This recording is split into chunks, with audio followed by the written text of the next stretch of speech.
মামাসি রান্নাঘরে সবাইকে স্বাগত জানিয়ে আজ আমি বানাবো চিলি ক্যাপসিকাম। তার জন্য কড়াইতে অল্প তেল গরম করতে দিয়েছি। আরেকদিকে ফ্রাই প্যানে আরেকটু তেল গরম করতে দেব। তেলটা গরম হলে টুকরো করা পেঁয়াজ,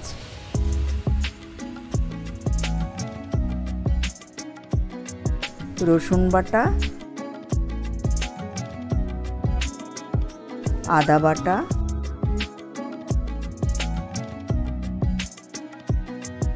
টমেটো কুচি, নুন দিয়ে একটু ভেজে নেব।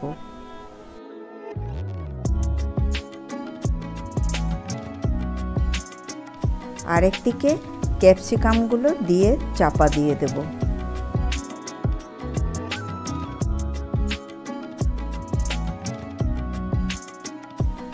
সবগুলো ভালো করে ভেজে নিয়েছি।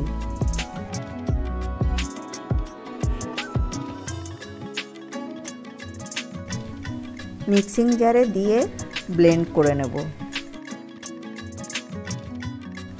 ক্যাপসিকামটা সামান্য নরম হলে গ্যাসটা বন্ধ করে দেব।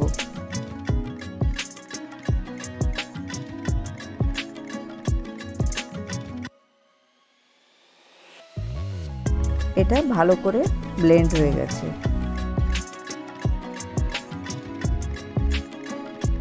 কড়াইতে অল্প তেল দিয়ে নুন, হলুদ, ধনে গুঁড়ো, জিরে গুঁড়ো, লঙ্কা গুঁড়ো, একটু জল দিয়ে কষিয়ে ওই মিশ্রণটি দিয়ে দেব।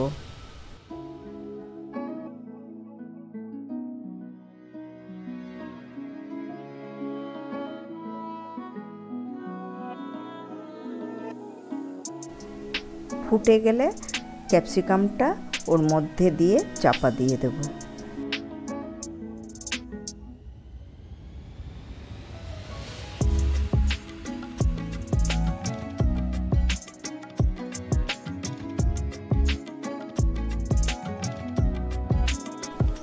এবার ফ্রাই প্যানে একটু বাটার দিয়ে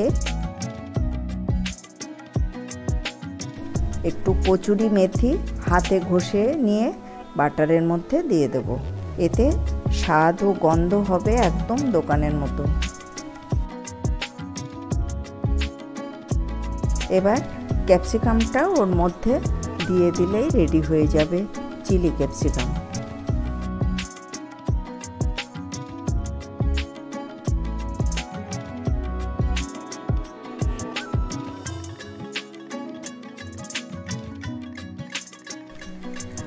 যদি ভিডিওটা ভালো লাগে কমেন্ট সেকশানে কমেন্ট করে নিশ্চয়ই জানাবেন আর সাবস্ক্রাইব করতে ভুলবেন না।